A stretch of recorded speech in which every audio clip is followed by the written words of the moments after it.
slow cars down in the interest of safety.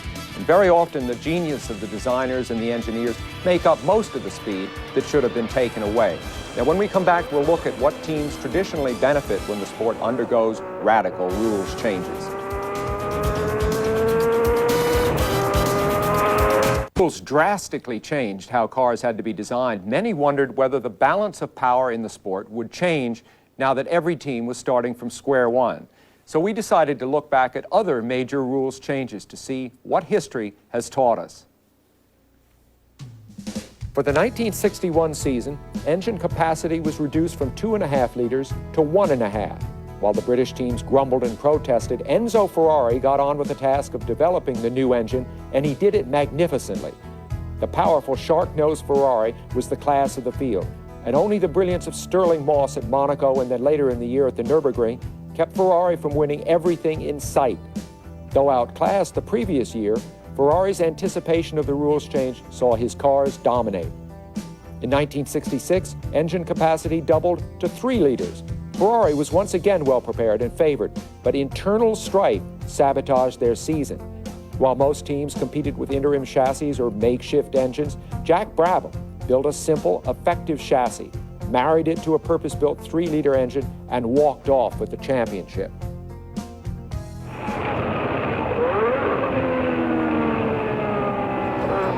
For 1983, the FIA intervened, as they did this year, because cornering speeds were too high. Ground effect designs were banned, but the return to flat-bottom cars did not change the status quo. Ferrari won the Constructors' Championship and lost the Drivers' Championship, just as they had the previous years. Their pursuers remained pretty much the same. Teams who won in '82 also won in '83. 6 years later, turbocharging was banned, but after McLaren's domination in '88, the team won all but one race.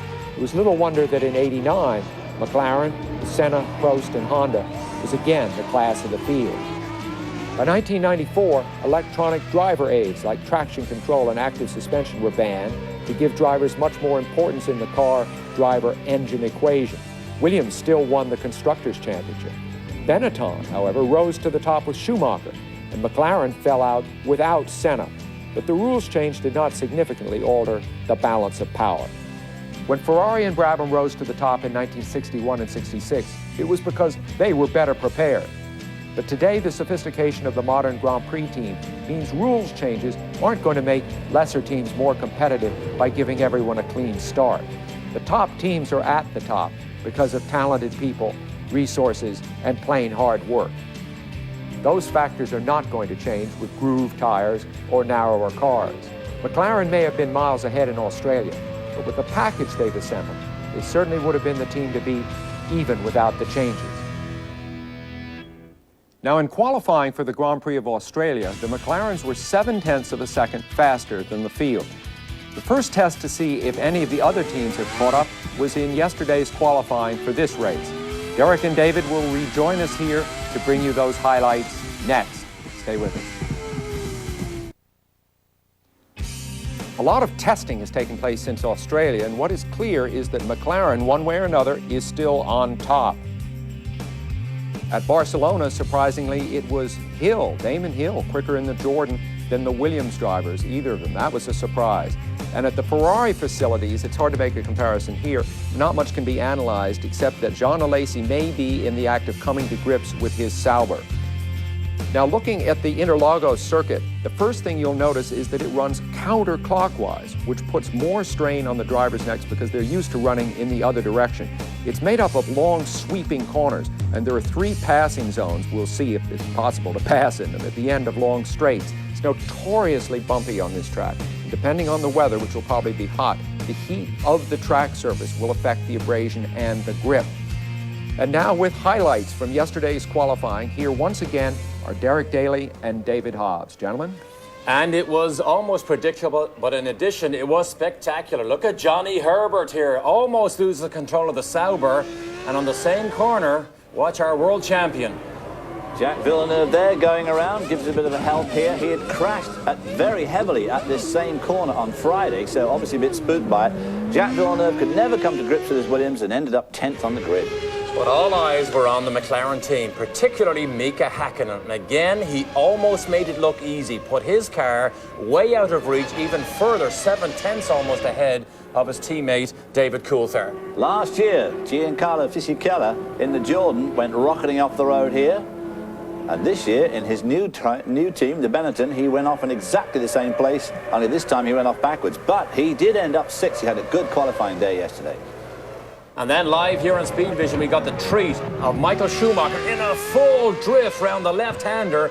We thought this might be the lap that could challenge at least David Coulthard, but his efforts were in vain, and he didn't get close to the front row. And David Coulthard, of course, trying to move his teammate Häkkinen off the pole position. He tried very, very hard, as you can see here, but he was unable to came up short. So celebration again for the McLaren team, dominate the front row. Let's have a look at the rest of the qualifying. Frentzen very happy in the Williams, 3rd fastest, and Michael Schumacher, of course, outside row 2. Alexander Wurz in the Benetton out qualifying his teammate Eddie Irvine there in the Ferrari, only just 0.2 of a second slower than his teammate. Fisichella there in the second of the Benettons. Ralf Schumacher doing well in the Jordan, out qualifying Damon Hill, his more experienced teammate. Panis had a huge crash this morning. We'll discuss that later on. Barrichello and the Stewart car's not great here. Had a better time in the morning warm-up. Takagi still the lead Tyrrell driver. You see him in 17th place there. Shinji Nakano in 18th. And of course, almost on the back row is the Arrows team with Mika Salo and Pedro Diniz. So final preparations are being put into place here for the Grand Prix of Brazil, the second round of the FIA World Championship. We are less than 10 minutes away from the start of the race, and we will return with the morning warm-up and a lot more. So don't move a muscle and don't go away.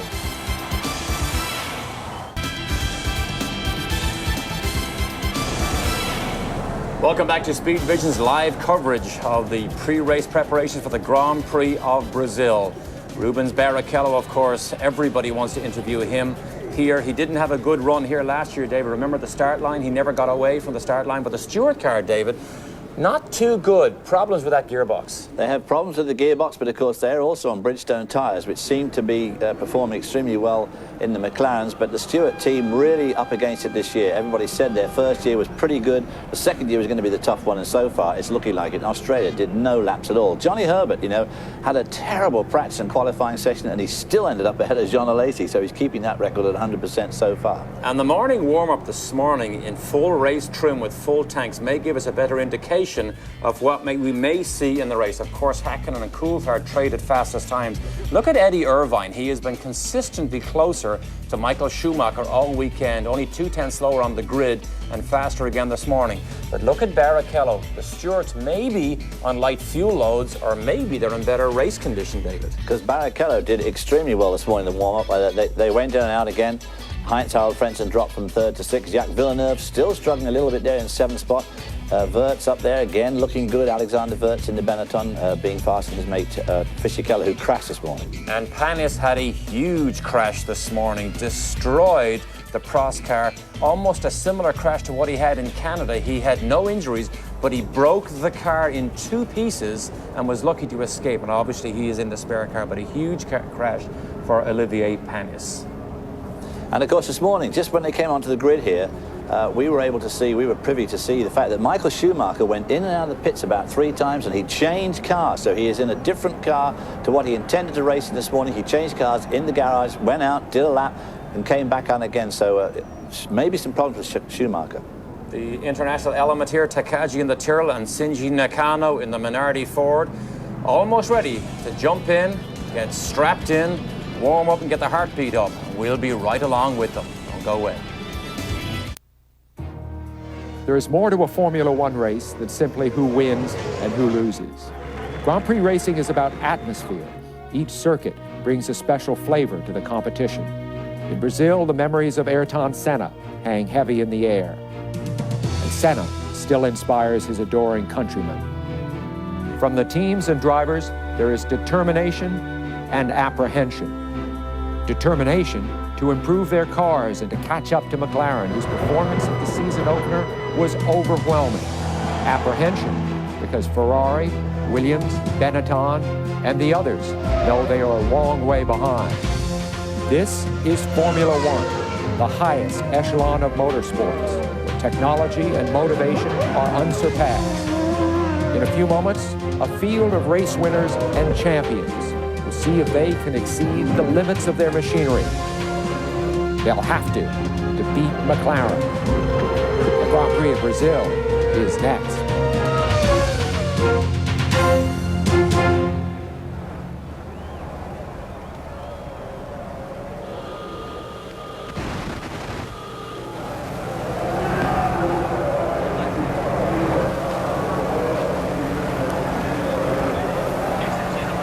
Hello and welcome to the second round of the Formula One World Championship. This is the Grand Prix of Brazil. I'm Sam Posey, and joining us to call the race is Derek Daly and David Hobbs. And let's get straight to the meat of the business here, to the Porsche storylines. David, this weekend we've had many. We certainly have, and of course the biggest question of all is how hard will McLarens race each other after the handover of the lead in Australia just 3 weeks ago. Of course, unfortunately, it was just a little bit too overt. It's happened many times before in Grand Prix racing, but I think the fact is that these two guys have got such an incredible lead at the moment, they're not going to have to race each other that hard. Make no mistake about it, there will be team orders in every team. Top 10 in qualifying. Big story here, 5 Bridgestone and 5 Goodyear shod cars. And the Goodyear tyres gone through extensive development and testing in just 3 weeks. They've come here with the tyre they believe is much, much more consistent throughout the long run.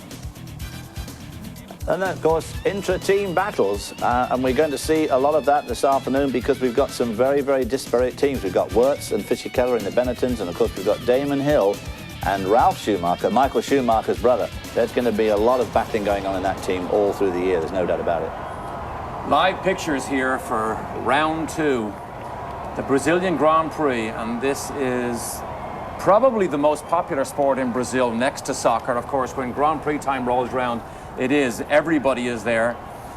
But the driver and constructor points, predictable right now because of the dominance of McLaren in Australia. But Mika Häkkinen leading the Drivers' Championship from his teammate David Coulthard.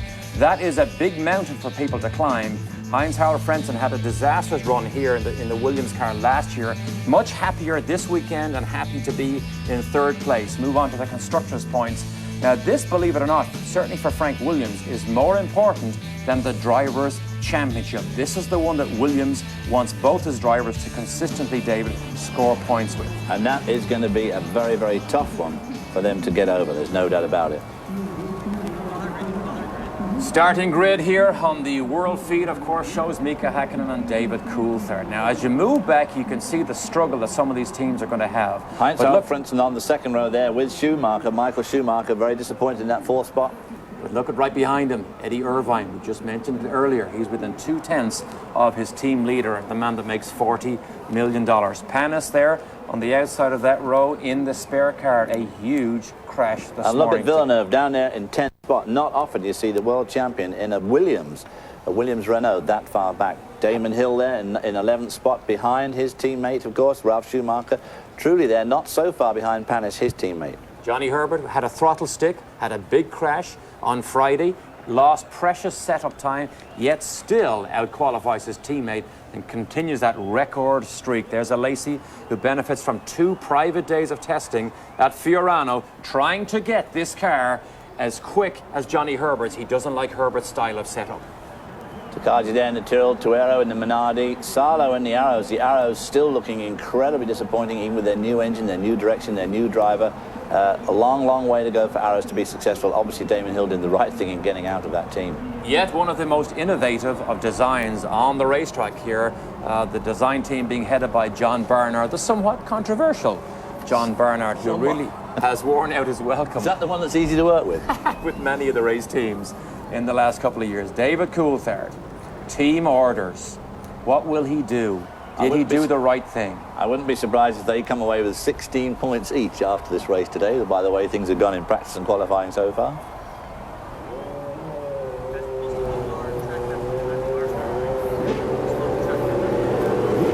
Michael Schumacher made 2 trips to the pit lane during the reconnaissance lap. Did not look happy, jumped into the spare car, then came back to the pit lane again. Most unusual for Michael Schumacher. And then jumped out of his car when it was finally got on the grid and went back into the pit lane himself. So, and they're working on the car right up to the last second there. So obviously a bit of a problem with the Schumacher Ferrari. Frentzen ready.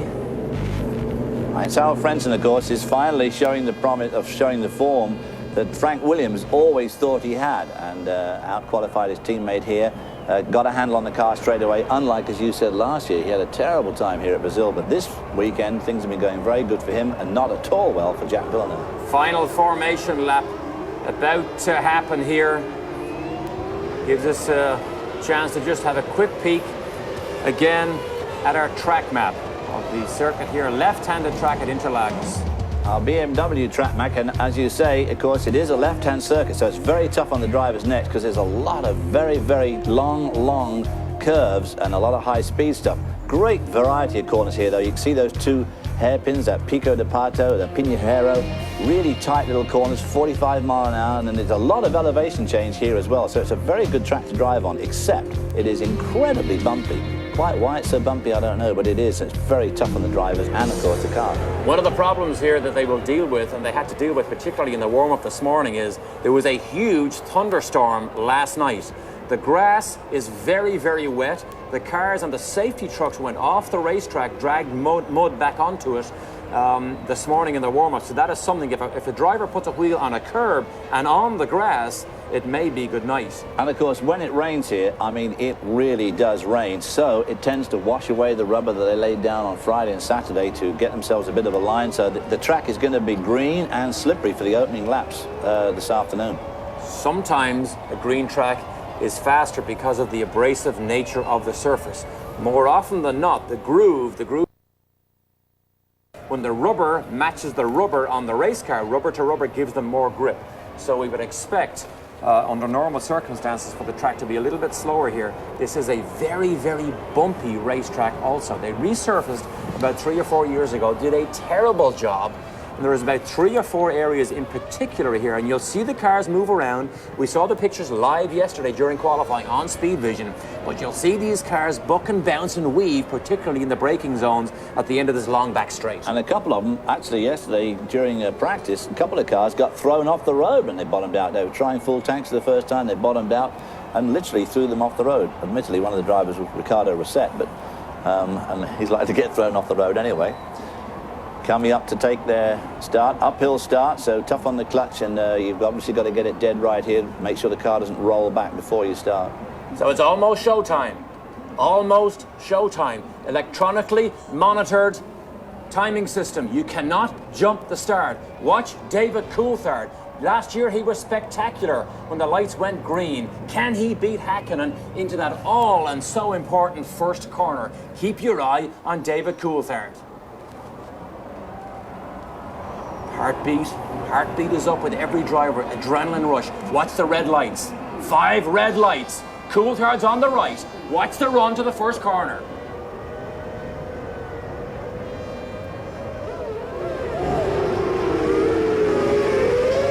Häkkinen makes another absolute blinder. Frentzen right up there with start by Coulthard. Häkkinen. Michael Schumacher, not a good start. Big crash here last year, right about now. Somebody in the Jordan got pushed out there. That must be Damon Hill. Watch the braking zones. See the cars move around? Whew. All that paper. Fisichella and Schumacher, I believe, are side by side. Eddie Irvine, great start. He's forward. Oh, Jordan, off the road. Off the road before the end of the first lap. One of the Jordan cars, and it is Ralph. Ralf Schumacher, who qualified so well up there in 8th spot, out of the race before it's even really got going. But look at Mika Häkkinen just streaking away from David Coulthard, who in turn is streaking away from Heinz-Harald Frentzen in that 3rd spot. Eddie Irvine next, Michael Schumacher, and then Wirtz. Schumacher squeaks by Fisichella. Just off-camera shot, Häkkinen leads. David Coulthard, McLaren domination continues. 190 miles an hour down this front straight.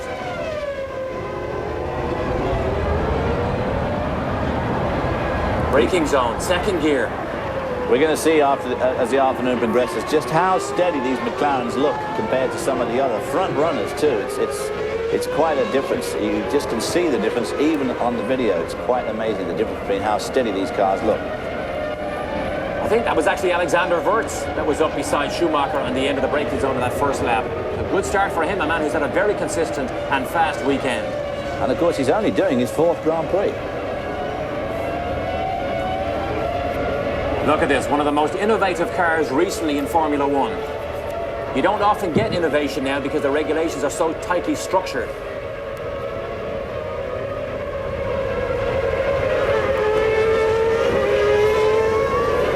Mercedes V10. Regarded by many as the most powerful engine now in Formula One. Coulthard follows. When is the payback time? When will Häkkinen get the chance to pay back Coulthard, and will he have a mysteriously long pit stop, I suspect? And that, of course, is the next thing we've got to analyze, is just what is the pit stop strategy going to be for these guys. They're going to do it 1 stop, 2 stops, 3 stops. Sun's gone in, so obviously the track's not as hot as it might be. A little bit of cloud cover. We're not expecting rain, but of course it is a very thundery part of the world, and it certainly could rain, and if it does, that'll really shake things up. Senna chicane. Replay of Ralph Schumacher. Ralphie baby. You can see as he came into the camera shot, David, he was way out of the groove. Oh, boy, I don't know whether he got tagged or what, but he just lost it big time at the rear end of the car. Then round he went straight into the gravel, and obviously that's it for the day for Ralph. When Eddie Jordan saw that on television, he just shook his head. Boy, I bet he did. And almost expects stuff like that. He is very fast, but he is very young, very new, very inexperienced, and takes a bit of the pressure off Damon Hill. Intra-team rivalries, we mentioned it earlier. Suddenly Damon Hill doesn't have the pressure of the speed of Schumacher in the race.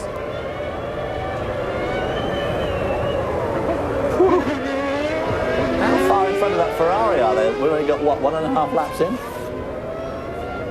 And remember, if you see them a long way ahead at this early stage, remember, what we saw in Australia was as the race goes on, as the laps 5, 10, 15, the advantage that McLaren has seems to increase over everybody else. Well, Michael Schumacher dropped out on lap 4 in Australia, and he was 12 seconds behind when he dropped out. And I would say that we're heading for an even worse annihilation here, quite honestly. Damon Hill in 14th, 96 world champion. What a struggle it's been since he became world champion. Believe it or not, you think he regrets? He could be in this car right here, David Coulthard's car. Hill had the option to join that team to replace David Coulthard. And he turned it down because he said their offer of $2.5 million was derisory, although they did offer him $1 million every time he won. Just look at the braking zone. Did you see Frentzen there? He gets on the brakes, the car jerks right, jerks left. These cars have been like this all weekend here. Now, maybe the groove tires exaggerates the problem, but they have fought at the end of this straight all weekend. And these cars, the McLarens, hardly do that at all, and they're on the same groove tires. But, of course, they are on those Bridgestone. There's obviously Bridgestone have got some good answers at the moment, but Goodyear coming back with a new tire in a couple of weeks. Yikes, Shinji Nakano there. Shinji. Engine is obviously stopped. He's going to wait there to see. Can't quite tell where he is.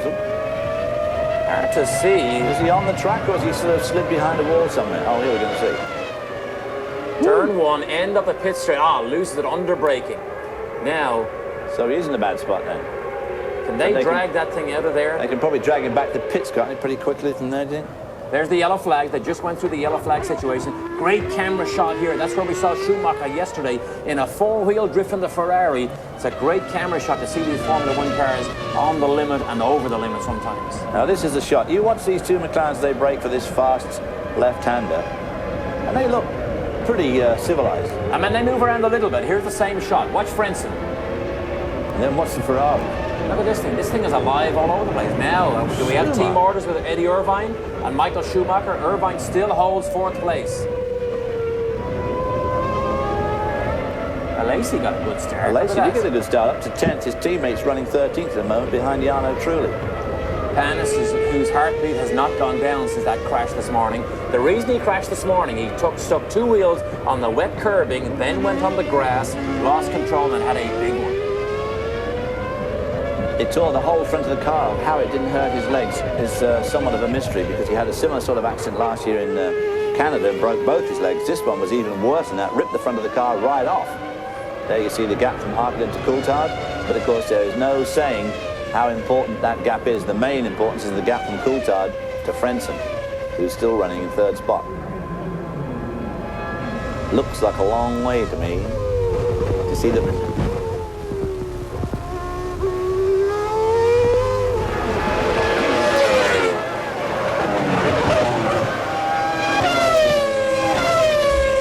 Gap back to third place is more than 7 seconds already. Look at the full length of this long back straight. There is one race, and here's the second one. Do you think that the McLarens are running light to do a two-stop strategy? I don't think it makes any difference. It doesn't seem to matter. Light I mean, or Australia, heavy. they had their stop and they came out, but they were still 1 and 2. Let's take another look at the start, because David Coulthard on your right side, David, seemed to get too much wheel spin. Yeah, last year he had some absolutely electrifying starts, but this year when it really matters, he's on the front row there. He can't seem to make the same starts that Mika Harkenden makes. Spencer made a good start. Ooh, that Alexander Wirtz there getting between the two Ferrari. Best two starts there was by Mika Häkkinen and by Eddie Irvine. Back to our world feed brought to us today by TV Globo. They give us all these pictures live from Brazil. You will see every qualifying session and every race this year in the Formula One World Championship live right here on Speed Vision. Nowhere else will you see the whole event, the full World Championship unfold, except here on Speed Vision. Ron Dennis looks at his watch, and Adrian Newey. Adrian Newey with the hat on there. You'll remember him from his IndyCar days with teams like Krakow. He also designed the March Formula One cars, the March IndyCar. He may be the highest paid designer in Formula One, and by the look at the two cars he designed here, he may be worth it. He's worth it. Remember, he left Frank Williams and he went to McLaren. McLaren went from the dumpster to the front, and Williams went from the front to a struggle. And of course, like so many designers these days in auto racing, he is in fact an aeronautical engineer, having a first-class degree in aeronautics at Southampton University in England. So he's done a lot of things in racing since getting that aeronautical degree, which obviously is paying off tremendous dividends with the McLaren team at the moment, who aerodynamically are certainly streets ahead of anybody else by the look of things. So with the extra brake pedal, it's a third pedal in some cars, it's a fourth pedal in other cars, being banned, and the McLaren huge advantage being taken away, they simply look and laugh at the opposition as they streak away. This is a demonstration of technical superiority by the West McLaren team. Mika Häkkinen leads David Coulthard as they watch their pit boards and they watch the opposition disappear. We'll be back with more from the Grand Prix of Brazil live. Welcome back to Speed Vision's live coverage of the Brazilian Grand Prix. Battle for third place here. Heinz-Harald Frentzen leads Eddie Irvine. Michael Schumacher has been behind Irvine for the whole race. Wirtz is there, and then Jacques Villeneuve. They don't make headway on the McLaren here as Häkkinen just stamps his authority with a 20.8. 20.8 is still over 2.5 seconds slower than he qualified at.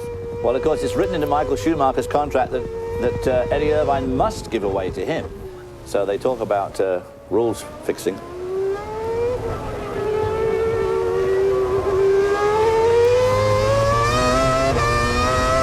Uphill. Second gear, 40 miles an hour, right front locks. Downhill. This is where Villeneuve went off yesterday at high speed over that curve. Further downhill. Then the uphill run. Another second gear corner. This is an incredibly crucial corner, this one right here, because it starts to this long, long straight, which is flat out all the way up for these guys till they get to the start-finish line, where they're doing about 190 miles an hour. Very important corner. Damon Hill there, the only remaining Jordan, of course, running in 14th spot. Oh! One of those. Right behind Damon Hill, one of the Stewart cars gets it all crossed up.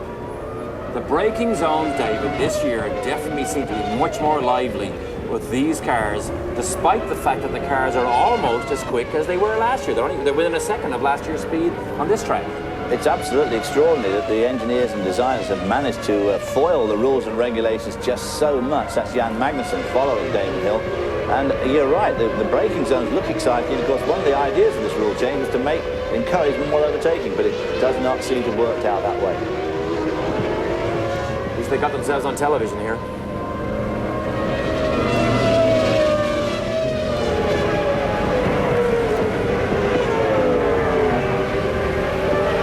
For those of you watching on television here, there's blue around the cockpit on Magnussen's car, because some of them are difficult to tell the difference here. The color schemes are so alike between team cars. They're very subtle, small differences.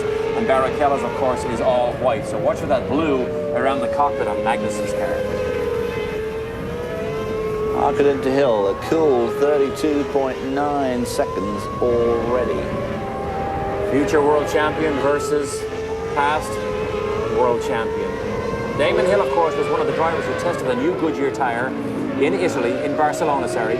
And said it was not only faster, but much more consistent. So there is a huge tyre battle and a tyre war going on here. Which, of course, is one of the reasons why the times haven't dropped like they should have done with the major rules and design change like they have, is because the tyre companies themselves have put so much more speed back into the cars, even though they had to go to the groove tyres. They just spend a tremendous amount of money because it's such an important battleground. It's so open to public scrutiny throughout the entire world that the tyre war here is intensely important. Again, he goes just a little bit faster, 20.2. And just behind him, well, a little bit further back, Schumacher has squeezed past Eddie Irvine. So Schumacher, who makes 40 mil versus 4 mil for Eddie Irvine, has taken control. Now, can he make a challenge to Heinz-Harald Frentzen? We'll look at that in just a second. Fastest non-McLaren time is a 21.9, which does not sit well with about a 20.7. This is early on in the going, of course. A lot of things can happen, and of course we've got the pit stop to come, and we don't know what strategy these guys are going to use. P1, lap 61 to go, plus 2.5. They get that pit board every single time by. It is a backup system. Here we go, here's Schumacher down the inside. Eddie Irvine says, yes, sir, despite the fact that you had to lock up those front brakes. Away you go. Eddie Irvine needs some good runs because there's talk that he may get replaced at Ferrari. I can't see a reason to replace him. He's happy to be number 2, and he does a reasonably good job. He's extremely happy to be number 2 because, as you say, he's taking the 4 million. That was Barrichello, Johnny Herbert, and this is Panis. Boy, what a shocker that was when the press room saw what happened to him this morning when that car literally broke in half. They lifted it up. The front was still left sitting on the ground. He was such a lucky boy to walk out of there. No pedals. John Alesi.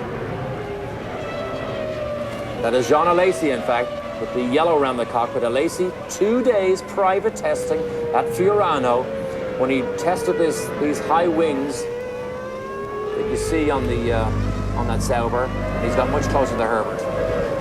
Meanwhile, let's go for a ride.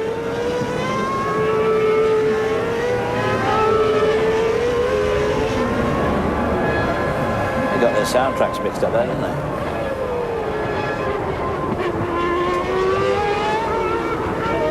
.2 as opposed to Michael Schumacher's 21.9. That's a pretty big difference.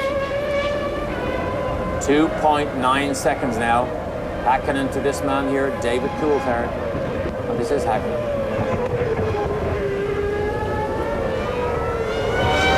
Ron Dennis thinks a lot of Mika Hakkinen. He's now been with the McLaren team for 6 years, and Ron Dennis has publicly said this man will win world championship races in a McLaren. This was about 2 years ago when they struggled.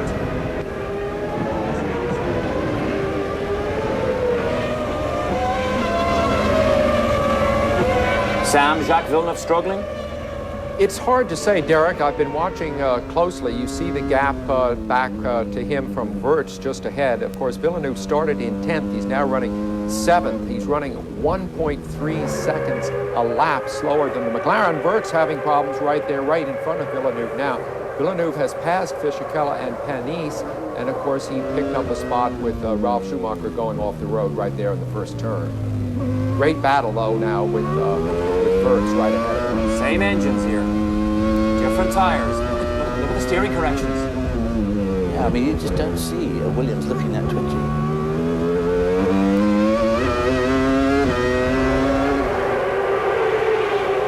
chase. Jacques Villeneuve.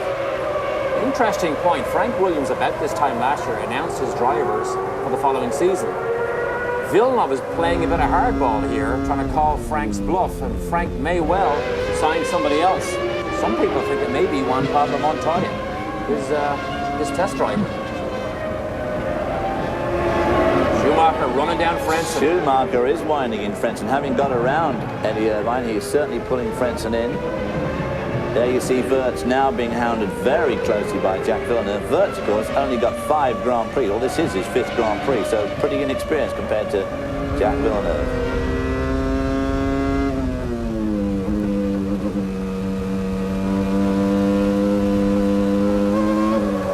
Drifting double apex corners here. Here's Johnny Herbert. Jarno Trulli sees him come down the inside. Trulli has to avoid him twice. Turns right twice when the corner went left. Now that put Trulli right off his pace there, so that will throw him back into the arms of Damon Hill somewhat. Here's the battle. Villeneuve in the Williams. He's behind a Benetton and in front of a Benetton. Alexander Wirtz. Technically a very, very good driver. They believe he technically directed this team towards the end of last year. There's Frentzen, there's Schumacher. Schumacher is running him down. He is slowly creeping up on him. Well, Speed Vision viewers will remember seeing Alexander Wirtz win Le Mans last year. Or even 2 years ago. Oh, he's closer. He is closer. Eddie Irvine's in the middle. This is one of those good overtaking spots coming up. Double apex left.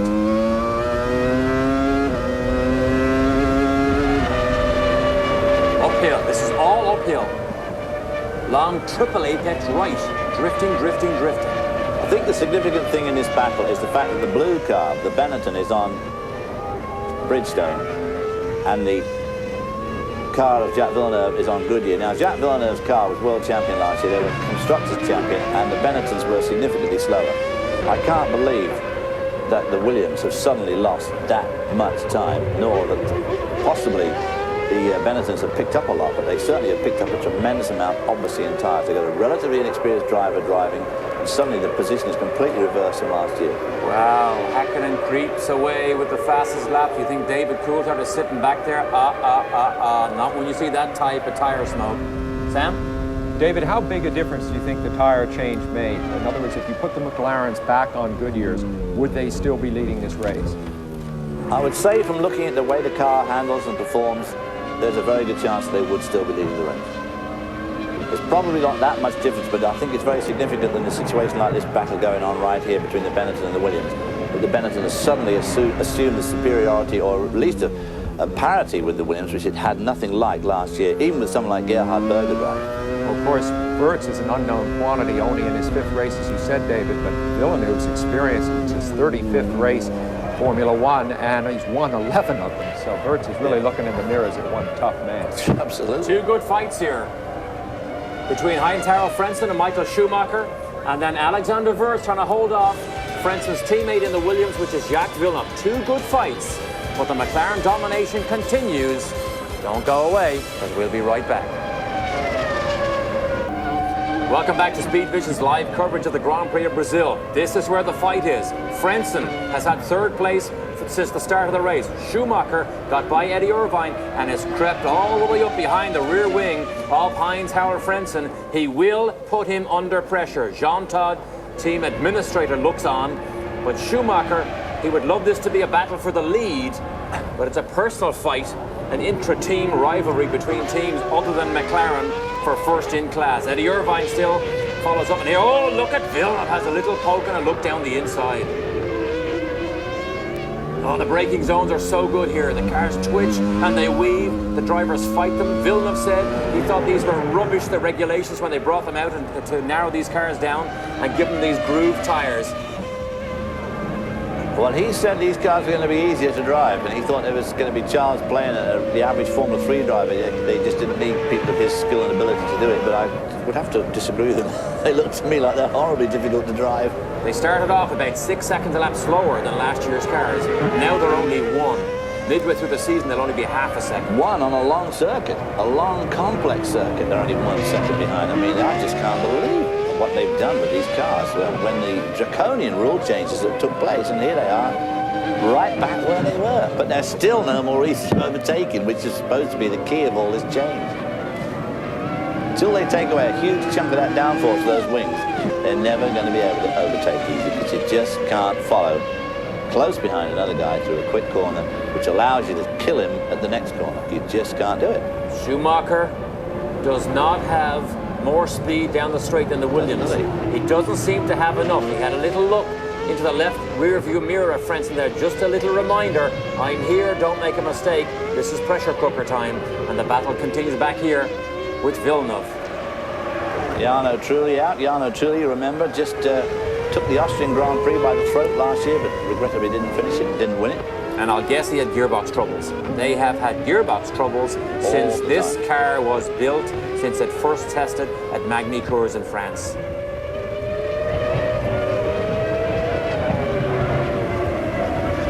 You don't need team orders here.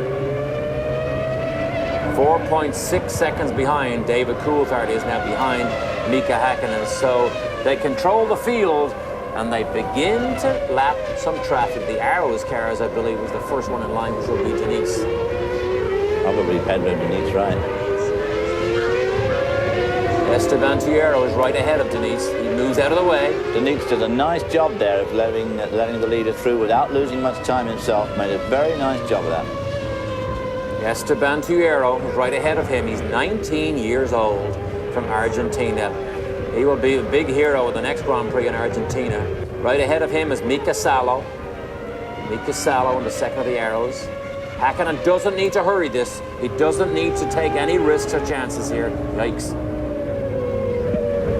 Now, if they're going to do one of the Arrows, they're going very slowly. Does that mean Mika Salo is just making it super easy, or has he got a problem? Oh, Arrows. I would say he's got a problem. Telltale sign there. He's pointing in the wrong direction, Mika Salo. What happened there? I don't know. Did he move slowly offline? And then, I don't know, what happened? Did he move offline to let Hakkinen through and put himself in trouble? Could have done, yeah, easily. Got onto the marbles, and although there won't be many marbles yet, only about 17 laps in. And of course, we must be coming to the window now. If anybody's going to be making this a 3-stop race, this is about now when they're going to start making their pit stop. Look at that gap, 5.7 seconds. Look at that gap. That means it's 23 plus seconds first to third. Here's the battle. Now, has Frentzen speeded up now that Schumacher's, because that gap has actually closed up a little bit between Frentzen and Hakkinen. No, Hakkinen's in traffic, doesn't need to take risks. This is a good fight here. This is a very, very good fight here. Obviously, very, very evenly matched. Ooh. Uh-oh. Is that one of the Tyrrells? Expensive. Expensive. It is a Tyrrell. Takagi. A man who has done remarkably well since he's moved from Japan to join in that Tyrrell. Have a look here. What happened? Whoa, there's a hand grenade right there. Ooh. Yeah.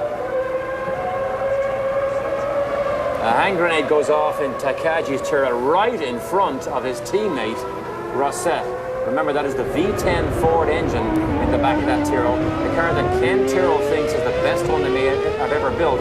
Unfortunately, Ken Tyrrell is not here to watch his cars running. That was a decision that he made because of a driver choice. He wanted Jos Verstappen and Craig Pollard. Tyrrell has been bought by British American Racing, and of course they wanted Rosset in for some extraordinary reason, and so Ken Tyrrell said, well, in that case, I ain't going to the races. Making a statement. Schumacher quick through that hairpin, not quite as quick out of it. Let's try and see where Schumacher is quicker. Look at this in the braking zone. That's an enormous amount to make up there. But he doesn't seem to have enough ponies to get up behind him on the way down this long front straight. This is a downhill run, continues down, down, downhill, past the pits, and then it goes up, right here. If Schumacher, David, can't get closer along these straights, he doesn't have a chance to make a legitimate attempt at a pass. No, not at all. Alexander Wurz seems to have pulled a little bit of daylight between himself and Jacques Villeneuve, unless Jacques Villeneuve decided to wait for the pit stop, which must be coming up soon if they're going to have a two-stop strategy. You are watching live coverage of the Brazilian Grand Prix here on Speed Vision. Every race and every qualifying session throughout the season as this championship unfolds will be live here on Speed Vision, and only both those events live on Speed Vision. As Villeneuve drops a little bit back here in his battle with Wurz, I would call attention to the tire issues. How long does a tire give its full grip? And I think it may be possible that Villeneuve's Goodyear is starting to lose a little bit of its grip in this long run. Absolutely, those are the sort of things that are going to come up throughout the year. And of course, as the year goes on, they're all going to have new tires. Goodyear is supposed to have a new tire for Argentina, but I don't suppose Bridgestone are sitting on their laurels. And of course, just a moment ago, we saw the Ferrari engineers calibrating their fuel rigs, so that would indicate that they are getting fairly close to a fuel stop. 50 laps remaining in the 27th Grand Prix of Brazil. Look at that car bob and weave. Bobbing and weaving around. They're carrying a lot of wind, because you can see how those wings are squeezing the moisture out of the atmosphere. You've got those vapor trails off the back wings. Eddie Irvine the same. Villeneuve seems to be late on the brakes, but he's just not close enough to Alexander Wurz to make a chance down, make an attempt down the inside. And that's where Schumacher's quick on those brakes on the infield. Rossette's pit crew ready for him. This is a struggle. World champion. He's just not making much ground. Michael Schumacher trying everything he can to be mistake-free, using all the horsepower he can get to the ground, and he still can't quite get up behind Frentzen. That's that long downhill corner that caught Villeneuve.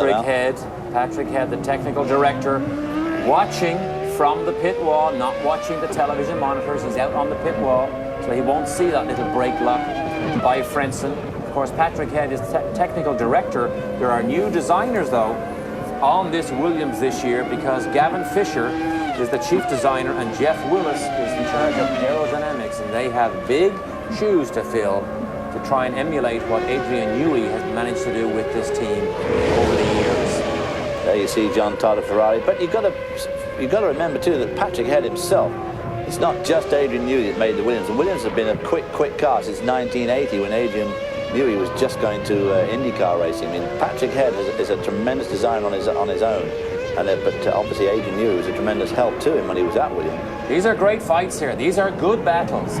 Right here, Schumacher trying to get by Frentzen. This is good stuff, and his teammate Villeneuve is back, still embroiled in that Alexander Wurz fight. I mean, this is tough, hard, fast racing here. And this is when it gets depressing, when you're racing just as hard as every muscle and sinew you can put up with, and you're battling it out for third spot and you can't even get down. It's very, very depressing. Remember, the World Championship is decided over the course of 17 races, not over the course of one particular result. So Michael Schumacher knows that the best he can hope for maybe is third here if these cars are reliable, but he hopes that Rory Byrne and Ross Brawn between them can design him a faster racing car, as good as these boys. And of course, they've got to have a good engine. There's no doubt the Ilmor Mercedes engine is an incredible engine. It's smaller than last year. They've done what they did with the IndyCar engine. They've managed to make the thing more compact, lighter, lower center of gravity, and crank out more horsepower. They're talking about this engine giving 770 horsepower out of a 3-litre normally aspirated engine. Absolutely extraordinary. And it's obviously very drivable too, which is so important in a race car engine, where the Renault has been so superlative over the last 5 or 6 years. The Renault has been so drivable. And now the Mercedes is obviously taking that mantle on. Here's the fight.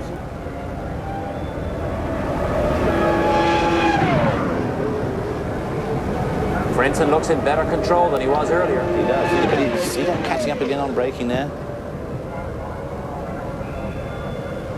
This is a moment when Frentzen is really coming of age, don't you think, gentlemen? Because he is leading the Williams team now. Obviously, Villeneuve is several places back, and he's holding off the great driver Schumacher the way Villeneuve has been in the last couple of years. He's taking the mantle of Williams #1 right now, and he's really running with it. Made his Grand Prix debut right here in the Sauber. Struggled mightily with the Williams team last year. Tremendous mental pressure on him. He withstood it, and now he may have his chance to shine. if he can continue to outrun Villeneuve. As Sam said, he is certainly holding the mantle of #1 driver this afternoon. And do you see how quick he was out of that left-hand hairpin? I mean, on the first uphill run there, the Williams just rocketed away from the Ferrari. Now, it could be a bit of handling involved in there, but it also, I think, they've still got more power with their Mechachrome, as they are now, Renault engines, as opposed to the Ferrari. Ferrari definitely not, well, definitely falling short somewhat in the horsepower race. Look at the nose in this car. Lower than everybody else's. Everybody has gone higher. Newey has gone lower with this McLaren. An innovative new way to duct the air underneath this car. And it certainly makes it look 100% better. Well, the high noses, I think, are the ugliest designs ever on a racing car. It should be banned. Okay, is this Michael or Eddie Irvine?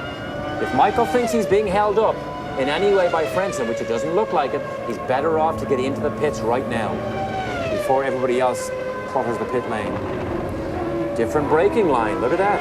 Very tight line under braking for Schumacher as opposed to Frentzen's line. But Schumacher certainly is an incredible disciplinarian and whips his teams into the most amazingly efficient units. And this is how he has got around so many competitors in the last 4 or 5 years, is he makes a pit stop and gets around his competitor that way. And this is where he's at his best. He is so fast into the pit lane, down to his pit and out. Look at this, a slide on the way in. Narrow pit lane too. Then of course he has to get to the speed limit, otherwise he'd get penalised 10 seconds, which is a dreadful thing to happen. Wow, did he get down to the speed limit? Well, I don't know, he looked pretty quick to me. One of his strengths last year, and particularly in the years with a Benetton, they were so good in the pit lane. 8.5 seconds. Fill the fuel, change the wheels and tires, and send him on his way. He looked fast going into the pit zone, didn't he? I hope he doesn't get a penalty. There, look, comes out just in front of, not the McLaren. Remember, the 8.5 seconds that he stopped is not the key to successful pit stops. It's how quickly you get to the stop and how quickly you get back up to speed. Look at this, Frentzen's in traffic, locks up the right front again. He may lose precious time here, and he will have to make a stop. Now maybe Schumacher can see this traffic coming. Look at the corrections. Whoa, sideways ahead of him, Denitz. Get out of the way, Pedro. Move aside, baby. I know it's Brazil, but out of the way, please. Ooh. Frentzen in the pits. Frentzen lost time on that lap. Oh, he gets it sideways. Whoa, that is a narrow pit in, isn't it? Rosset ran into that, of course, this morning. Eddie Irvine in too. Frentzen does the same thing, locks up the brakes. Irvine's right behind him. The key now to watch is where will Frentzen come out on the racetrack in relation to Michael Schumacher? And we won't know exactly however long the stop is. Wow, quick stop. Yikes. 1 second a lap, 1 second to stop faster than Michael Schumacher. But he had a slower in-lap, I'm sure, with that traffic. Irvine 8 second, a good stop for Irvine. He sat there a little bit long though after they pulled the fuel hose out. But now, where is Schumacher? Where is Frentzen? Has Schumacher's pit stop enabled him to pass him on the racetrack? This is Eddie Irvine coming out. Frentzen is down the road already. Oh, see this thing bounce over the bumps.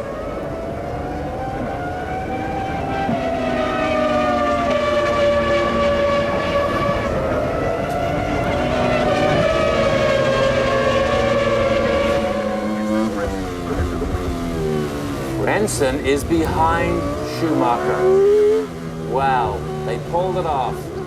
David, you just said Schumacher has this ability to rally the teams around him. He did it with Benetton as the second of the arrows goes out with Denitz. And now Schumacher again, that works to his advantage. Boy, he always makes dynamite stops, and I'm sure it's his influence on the team. But of course, now he's been held up by Fisichella, which is going to allow Frentzen to catch him up, which is not what was in his calculations. But of course, Frentzen had that problem with the 2 arrows on his in-lap, so it's sort of kind of exactly. And all he lost was by maybe that 1 second that he was stopped in the pit lane. Another great guy in the pit stops is Villeneuve, and it'll be interesting to see that match up with Verbs when that happens. Oh, squeeze job down the inside here. Forces the issue. Now Frentzen has to do the same thing. He has to do the same thing very, very quickly here. You got to get close to him. There's a braking zone, but it's very difficult. Whoa, too risky. Has to be too risky here. Ooh, now they're coming now. If you can't do it there, now they're coming to all those in. This is the uphill climb now to the infield. There's a couple of those hairpins. This could slow him up drastically if he gets behind Fisichella. Well, I'm sure that Fisichella is actually putting on a pretty cracking pace. But there again, Schumacher has this incredible ability, just like Senna did before him, to get by people in the most unlikely. Oh, look at this. Fisichella gives him big room there. Tight line down the inside. Tight line down the inside. I don't know why he moved over. That was a battle for position. Fisichella gave him a lot of room there. That was a surprise. Very surprising. He's going slow. I'll tell you what, Bennett, well, if he's got a problem, that's just, yes, he is going slow. Because Benetton won't like that. Now, the shoe's now on the other foot. Can Frentzen close in on Michael Schumacher? Boy, there's good teamwork for you. Schumacher's team, along with his own ability in the pit lane, managed to pull the pass off that he could not make out on the racetrack.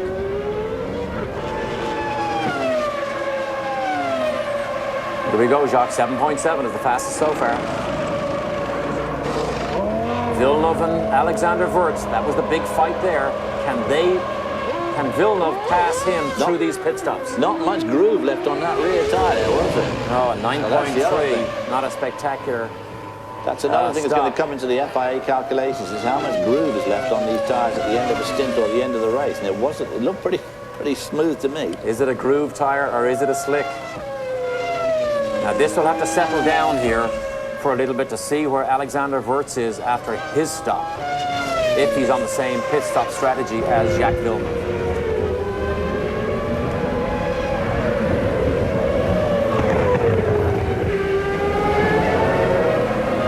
Was that Villeneuve right in front of Häkkinen?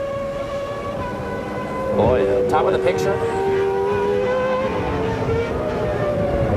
Wow. If these boys are on 2 stops. Well, they're obviously only on 1. McLaren, they haven't stopped yet, right? Yeah, but if the rest of the boys are on 2 and McLaren's only on 1 and they're still this much faster, yikes. Boy, I reckon McLaren must be on a 1-stop strategy, don't you? I mean, 30 laps gone at 72, they've only got another 5.5 away.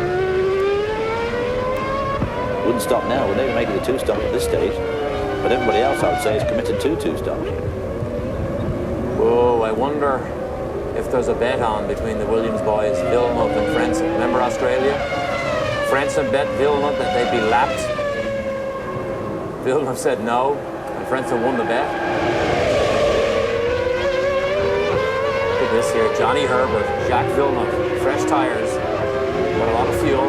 Rossetta's in the mix there too, and the race leader, Mika Häkkinen, watches it all. Out to come up and lap, but Häkkinen does not need to be brave here. Oh, what was this? Look at Panis locks the brakes. Locking up, trying to keep Eddie Irvine at bay. But had to let him through. Rosset in front of Mika Häkkinen. Rosset, of course, who has a lot of local support. Moves aside, lets the race leader pass. Technically interesting McLaren. I mean, the low nose is not the only thing on this car as you watch the speeds from himself on Coulthard. This is what the boys do during the race. They realize that they don't have any panics on the way here. But this car has so many innovative and interesting aspects. I mean, the carbon fiber has now gone from the suspension. They were one of the pioneers of carbon fiber suspension. The steering is mounted very low in this car, trying to get everything for a low C of G, center of gravity. So all the small things I've added to the package here that has made this McLaren so dominant, and the rest of the teams have a big headache here. A huge headache. This is not just a little bit of a lead. This is a absolute demolition of the opposition in the last 2 races, or the first 2 races of the season. Not looking good. Ferrari had vowed that this was going to be the year they could possibly win the World Championship. They said they were definitely going to win the World Championship this year, or if they didn't, they would have failed.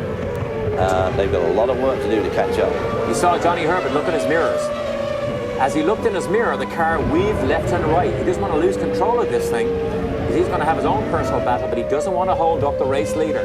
Herbert looks in his mirror again, trying to pick a spot to just move over gently, locks the front wheels, locks the right front. He needs to try and do this without losing too much time himself. Mika Hakkinen now, of course, getting on for 10 seconds in front of David Coulthard, so obviously easing away. Certainly does not look as if this race is going to be fixed anyway. For David Coulthard to win it now would be almost impossible. The McLarens have not stopped yet. Let's go back and take a look at the pit stop times of the Williams team versus the Ferrari team.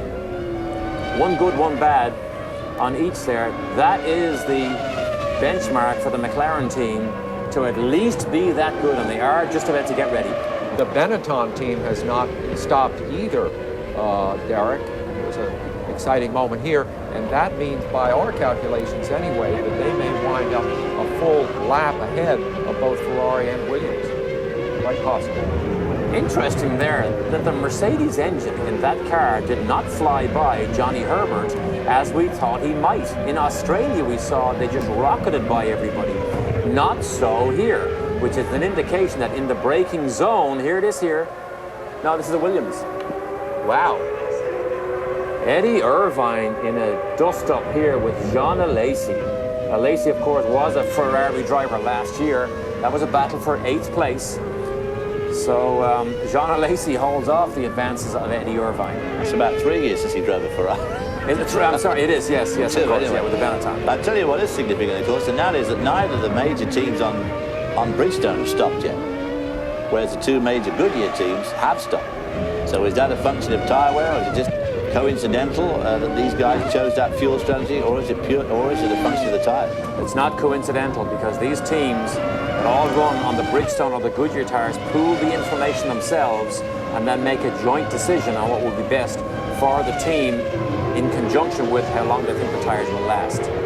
So it certainly looks as if Bridgestone have got the answer here on longevity. This is an abrasive circuit. This is the sort of circuit that really tears tyres up. And here we are doing a one-stop strategy for McLaren and Benetton on Bridgestone. The Goodyear major teams, Ferrari and Williams, have both already stopped once, and obviously we'll have to stop again before the end of the race. And that is going to be a significant time loss for them. And that was Villeneuve at the bottom of the screen, so he hasn't been lapped yet. So if the bet is on, he still has the money in his pocket. Something else we should mention, the regenerative power system that this McLaren is supposed to have had in Australia and here to give it an extra power boost.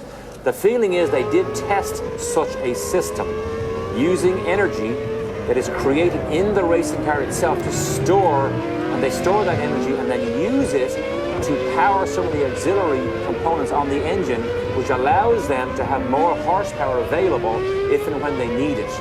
It's a complicated system that we believe is under development, but not being used. And McLaren are so secretive about this car in particular. They don't let any photographers into the garage. They keep everything hidden as much as they can. And here's the battle again with Eddie Irvine and John Alesi. They have crashed together in the past, these boys.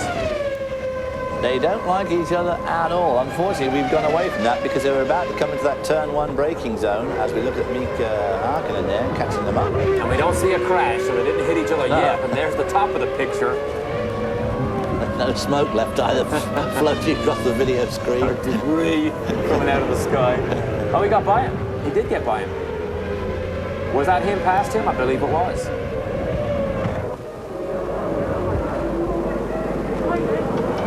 Okay, the big boys are getting ready for their pit stop. That atmosphere being squeezed out there by that rear wing, a lot of carrying a fair bit of wing here. It's long, fast straights, but you need a lot of downforce to help you through these fast swooping bends, and of course some of these tight hairpins have got some very high-speed braking approaches where you'd like a lot of nice downforce, especially when the car 10% narrower than it was before. A lot narrower.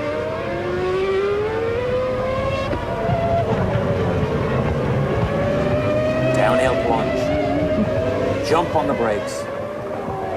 Snatch the gear as fast as you can and stomp on it. I mentioned earlier the World Championship may be 17 races. It may be 17 races because there is word that China may get added towards the end of this season, right before the Japanese Grand Prix. Cool. See that? The little sign on the bottom of cooler. They're in so much control here. Let's listen. Cool cards in. It all unfolded in the pits in Australia. David Coulthard got his chance, then he gave away. The men in black. McLaren too makes stunning pit stops.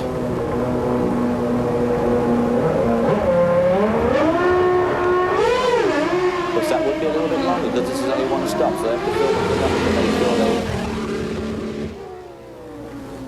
Exactly, they went 10 longer and will go longer, so it takes time for that fuel to flow. 10.3 is not bad for a one-stop strategy. It's a pressurized fuel system. Unlike IndyCar that's gravity fed, this is a pressurized system that sits on the ground. Alexander Wurz just went across the line as David Coulthard rejoined the racetrack, so David Coulthard still hangs on to his second place.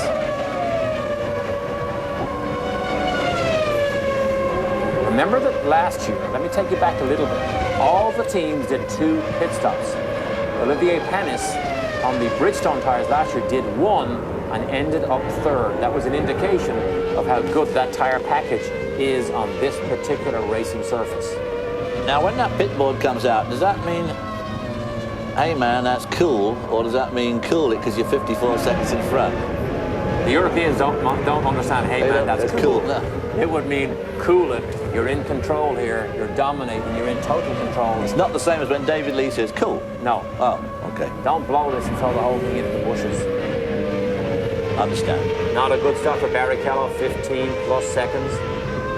We presume Mika Hakkinen is on his way in at some stage in the next couple of laps. Well, he'll probably go in sometime before the end of the race. Clean. Traffic, that may play a role in his answer. That is Villeneuve, believe it or not, just 2 cars ahead of him. There's some quick traffic there, but they're going to be difficult to overtake. Olivier Panis is right in front of him, then Jacques Villeneuve. Glad to see the Prost is still going. That means the gearbox hasn't broken yet. There's the traffic from the helicopter shot here. Great shot here now. If Hakkinen thinks he's going to get held up, he might as well go to the pit lane. Jacques Villeneuve slides down the inside. No threat, really, or no fight from Panis. Villeneuve in the Williams, the only car that still has a longitudinal gearbox. The only car that still has that longitudinal box. So that's a battle for night. Now, Mika Hakkinen stayed out, and he's right behind this battle, which must be slowing him up a little bit. There you see Eddie Irvine. Alesi leads the group, then Eddie Irvine, Villeneuve and Olivier Panis. Panis, of course, with the Peugeot engine, and of course the 2 Williams around him with Renault in. What a position for Mika Hakkinen to be in. To know that his car is that much faster. I bet he can't believe how quickly he gathers up these cars in the braking zones, at the apexes of the corners. Is this the way he's going to give the race to David Coulthard? No. Follow these guys around for 3 or 4 laps, lose about 8 seconds, then have a slow stop, and oh dear, David Coulthard in the lead. I doubt. We tried. I doubt. Suppose there is a plan afoot. What do you gentlemen think of that? My view is that Ron Dennis paid the bills for this team. He owns the team. His obligation is to the sponsors, and he can do any darn thing he wants with it. Forget it. He's on the way in. Absolutely. Answers the question. He's on the way in. Peels off. End of lap 39. Mika Hakkinen peels off down through the chicane. See the chicane there? Camera missed him. He's already gone by. There he is. There you go. Fire extinguisher at the ready. I don't know whether you can see it, but there's an interesting fuel flap that is added to the cars this year that closes off that fuel tank. It's hard to see it, but you might see it on a close-up here. David Coulthard now, of course, knows that Hakkinen's in. See the little flap? Little flap right above? Watch it close down. You can't see it. It just closes down gently. Something new. 11.8. Where is David? Where is David Coulthard? This is the chance David Coulthard needs, and I don't think he's anywhere in sight. So Mika Hakkinen gets in, down the pit lane, stops. He's stuck behind one of the Stewart cars. He is stuck behind one of the Stewart cars, and there's David Coulthard. That was a Tyrrell that just went by the bottom of the screen. That is a Stewart that's right in front of Mika Hakkinen. He doesn't need to take a chance. But the race could have unfolded right there. Hakkinen slides on the inside, I believe, of that Tyrrell. So he had enough lead over his teammate David Coulthard to still come out in the lead. That in itself is pretty impressive. And of course, all the other major competitors, Villeneuve included, have all got to stop again. trying to go down the inside of Eddie Irvine. Whoa, here's a battle. This is only for 8th place. These two boys do not like each other. I think Villeneuve called Irvine a clown last year. He's a clown on a Ferrari right now that he's trying to get by. Boy, what a struggle it's been for Villeneuve. Under braking, All closes day he up. struggled with somebody. And all weekend. Yeah. All weekend. He crashed on Friday. He lost precious time trying to set this car up. Was never happy and has been embroiled in battles for qualifying and for the racing. Alesi still keeps it at 4 car lengths ahead of Eddie Irvine, who locks up that right front. These boys are still trying hard, and Villeneuve has a little run. Well, this is a struggle. 8th and 9th, Irvine and Jacques Villeneuve. And they are driving just as hard as they would, if not harder, if they were leading this event in a good car. This is certainly not one of Villeneuve's easier races. Alesi watches the whole thing in his mirrors. V10 Ferrari engine, V10 Ferrari, V10 Mechachrome. Villeneuve doesn't have enough horsepower to pull alongside on this front straight. One of the problems Frank Williams anticipates this year, look at this, down the inside, forces the issue. Oh, he locks it up and pulls it off. He did force the issue. Forced the issue there. He wasn't quite close enough. He was about 2 or 3 car lengths back, and he still made it stick, David. Have a look here. Look at this. He gets right under the wing there, then snaps out of line, whistles down the inside. I think that even took Eddie Irvine by surprise, but boy, oh boy, locked up both left side wheels. Could have been one of those situations where he'd gone wide there and Eddie Irvine would have got by him again, but it wasn't to be, so Villeneuve snatches that 8th spot. Actually, he was quite close by the time he got into the braking zone. One of the problems Frank has said about this year is he's worried about the Mechachrome V10 engine, whether it will have enough development left to withstand challenges all year long. Here's a terrific battle, too. Villeneuve, of course, is driving Heinz-Harald Frenzen's backup car. It was refitted for him, but he is in a backup car, not his own. Oh, Alesi, watch your mirrors. You are about to be under attack big time from the Williams. I think Villeneuve will probably get him at that same spot again at the turn 1. He certainly seems to have very good straight line speed. He comes off this corner here well, climbs up the hill well, gets into the tail there, gets a bit of a draft. He's good. Really does it at the end. He's good. Yeah, he's got him. Attack mode. This is it. Here we go. Up the hill. Pulled out very early.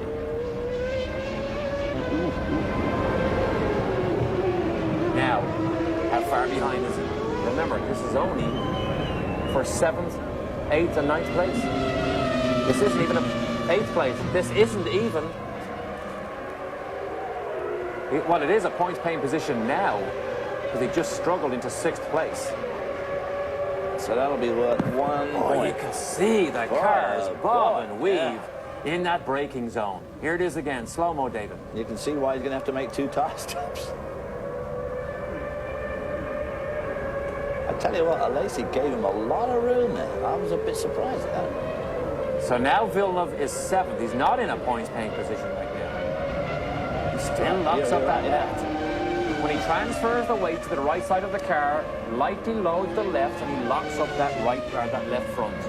Look at Fisichella here, still holding off. Alexander Wurz, still holding off. Look at the fight. Michael Schumacher and Heinz-Harald Frentzen. 3rd, 4th, and 5th. This is good here. 3rd, 4th, and 5th. Schumacher and Frentzen still embroiled in a fight. Frentzen looked good there. But these cars are nervous. Now all these guys are going to make one more stop. Obviously Ferrari are going to make one more stop. Frenzen's going to make, and of course Wurz has not stopped at all yet. But he will obviously have to stop very, very soon.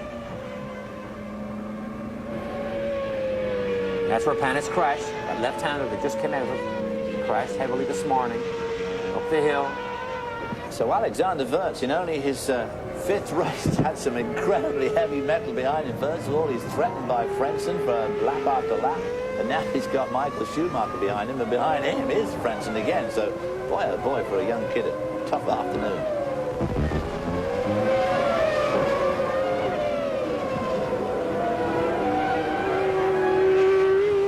Flat-out fight here. Villeneuve was going on this run. He needs to pass Schumacher before Schumacher gets by Alexander Wurz. Well, Schumacher isn't going to let that happen in a hurry.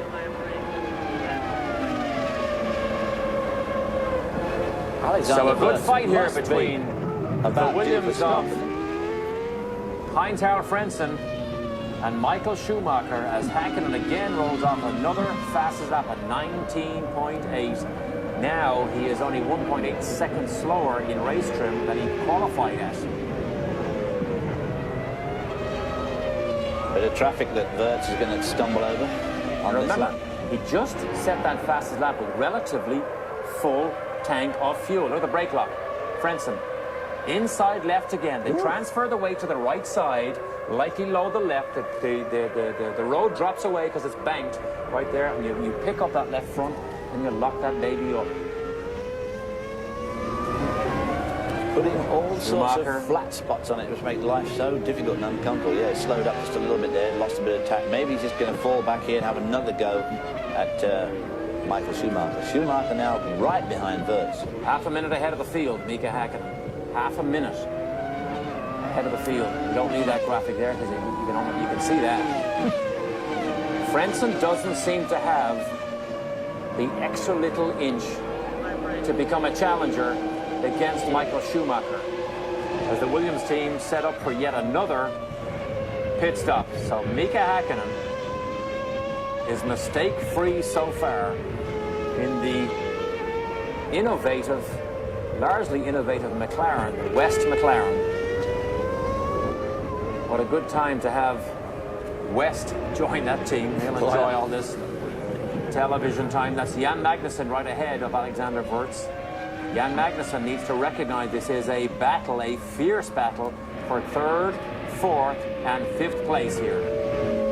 All very important points-paying spots, especially for Michael Schumacher, because you got no points 3 weeks ago in Australia, blowing up on just the fourth lap of the race. Although his teammate Eddie Irvine did finish, he obviously had something strange go wrong with his engine.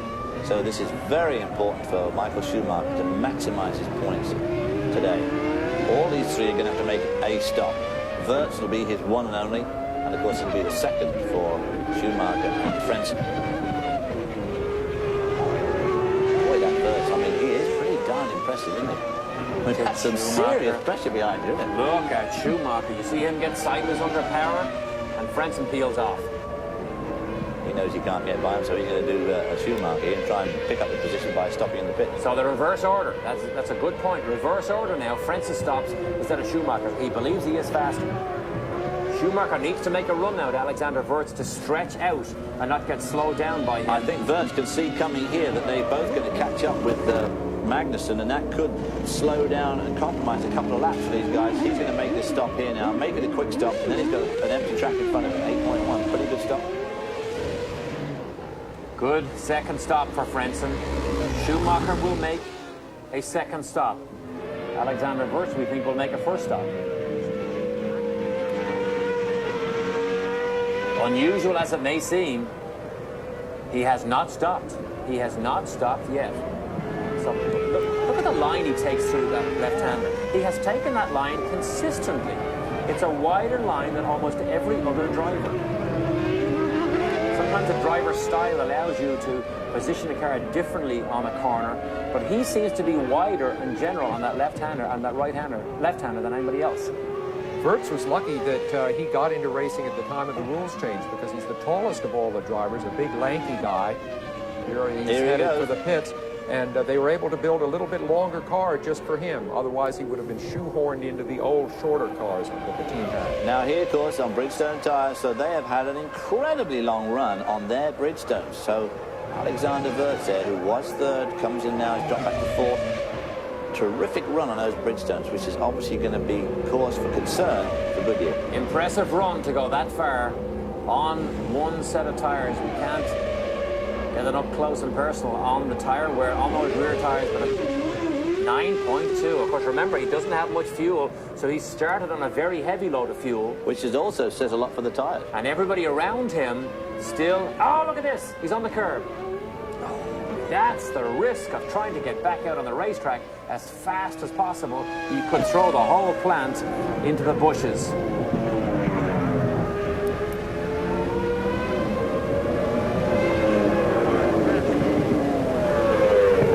P2 plus 27 to Alexander Wurz. That will change just a little bit now because of that pit stop. Michael Schumacher moves into third.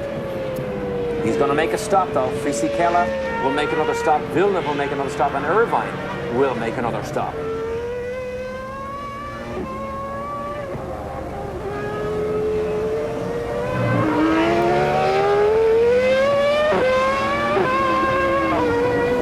Damon Hill not having a good day. Oh boy, down second to back. I mean, got Rosset and Tuera behind him. I mean, that is disastrous.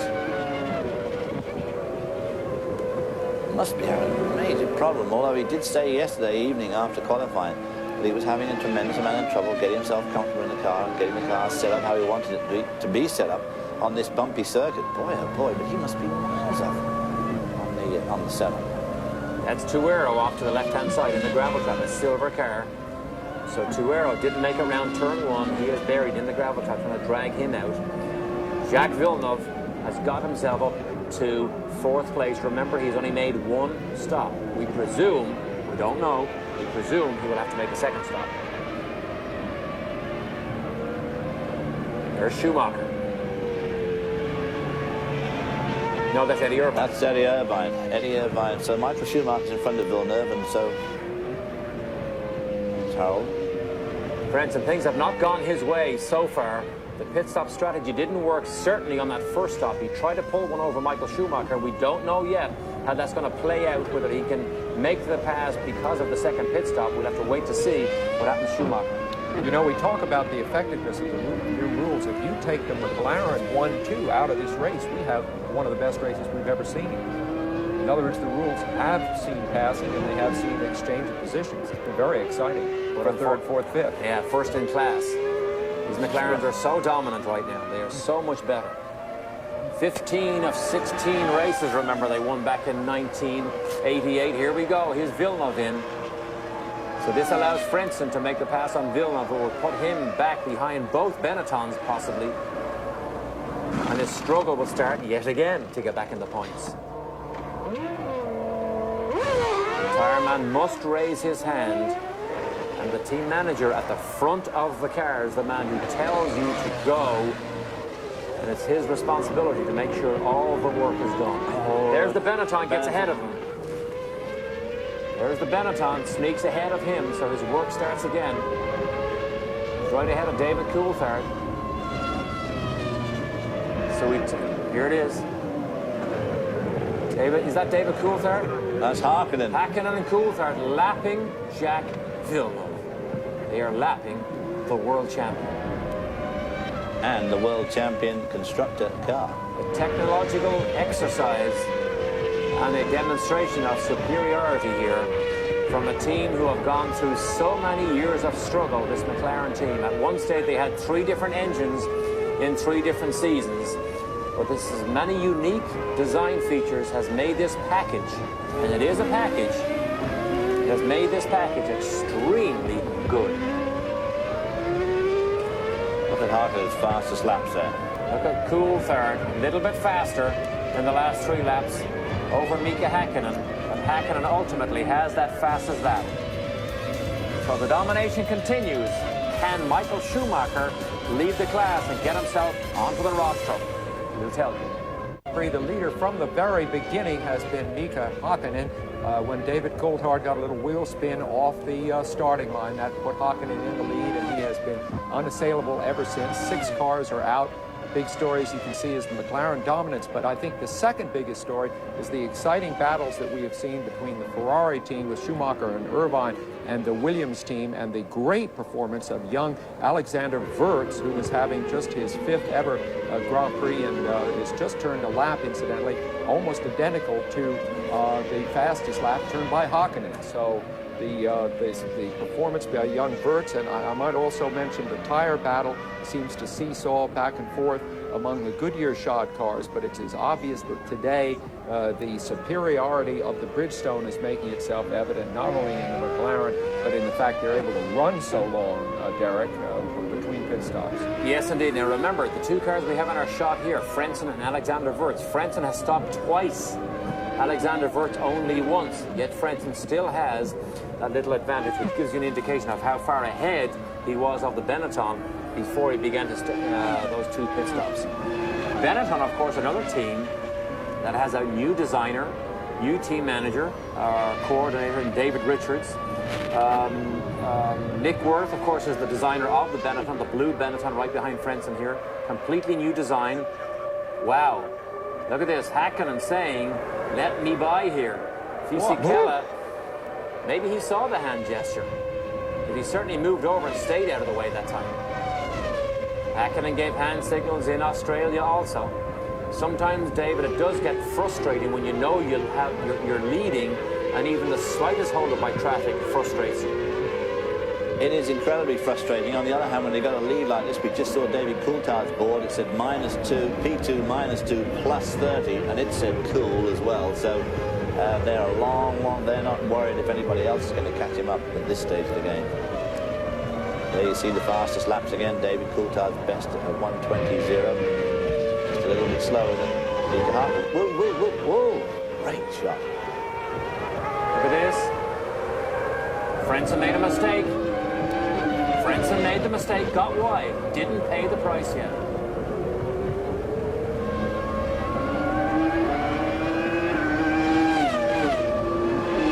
Frentzen needs to be careful here. Remember, Michael Schumacher is about 29 seconds up the road. He's in 3rd place. Schumacher has to make a pit stop. That was when this battle will fully unfold. Whoa, look at this! Yikes! Down the inside, trying to push the issue there, and Frentzen keeps his car all in one piece. As does Alexander Wirtz, getting very, very brave in only his 5th event, coming down to another great outbreaking spot. Whoa, too far back. The old confidence level seems to be high here in Alexander Wirtz. Don't let the old Italian mist. Don't let the old eyes come out on stalks here. The Italians are not known to control their emotions that well. However, in a racing situation, this does look good. This looks good for Wirtz. Of course, is Austrian. Well, they have red mist in Austria as well. The red wine they have there. The red mist, Sarah, comes down. This is good here. Uh-oh. Unfold right now. He was in 3rd place. Frentzen and Alexander Wirtz are together. Oh! Big mistake. The engine had stalled, so that could be disastrous. A 14-second stop. Where is Frentzen? There he is. Great shot here. Oh, no! Whoa! What a part. And Schumacher's still in front. Schumacher just got off the hook. Wow. Boy, oh boy, he was lucky there. Those two guys. Well. What a great battle that is. That was a great fight. Schumacher just manages to stay ahead. I don't think Frentzen would have passed him anyway, even if Alexander Wirtz had not made that move. But what a pass by Wirtz. What a brave move that was. I mean, he's way down the inside. Look at that. Frentzen decides to come down at half. Yeah, shall I? Too late. He tried it the lap earlier, didn't pull it off. David, he pulls it off here. Look at the left front wheel. Great. Meanwhile, just the other side of that wall is Michael Schumacher, who squeaks out in front of him. I still don't think Frentzen would have made that. And all that outbraking maneuver there, you never saw any blue smoke coming off those Bridgestone tyres. Yes, you did. Did we? Wirtz, a little bit on the inside. Wasn't much. But as close as that was, I don't believe Frentzen would have passed Schumacher if Alexander Wirtz had not pulled out that move. Boy, now that was lucky for Schumacher too, because the engine stopped. I don't think he stalled. I think it actually stopped in the middle of the pit stop. But they got it going again, even though it made it a 13.5-second stop. Very lucky on such a long stop to maintain that position. Eddie Irvine has not made a second pit stop. Runs in 3rd place. We presume Schumacher will inherit that 3rd place when Eddie Irvine does stop. First Williams, 6th.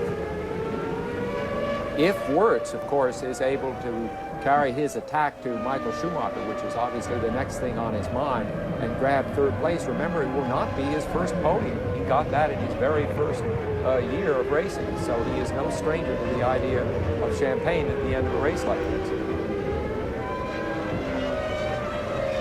Good point. He did a sterling job last year. He stood in for Gerhard Berger, and Gerhard Berger had some sinus problems in the summer. He stood in for 3 races, and yeah, made it to the podium once. 6 cars now remain on the lead lap. Jacques Villeneuve is out of the points. He has been lapped. Frentzen has not been lapped yet. Heinz-Harald Frentzen better get a move on here, because the McLarens are not that far behind. They don't need to push anymore. But one of the problems, Eddie Irvine is in the pits. Good onboard camera shot here.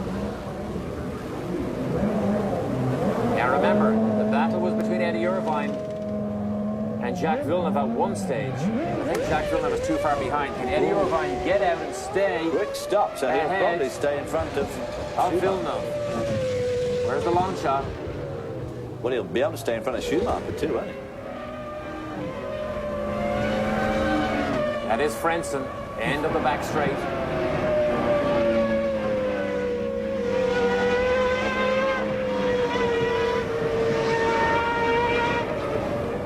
In Australia, remember, Bridgestone broke a huge win streak by Goodyear. 109 races in a row they had won.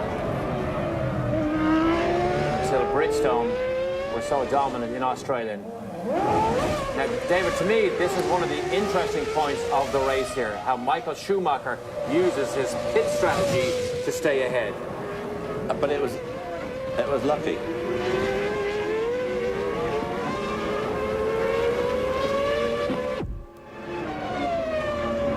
And stays in front. Now Frentzen dropping back. He is no longer a challenger to Alexander Wurz, dropped way, way back in just 2 laps, just over 2 laps. Now Michael Schumacher looking somewhat worriedly in the mirror, I would imagine, for Alexander Wurz. He probably can't believe what he's seeing.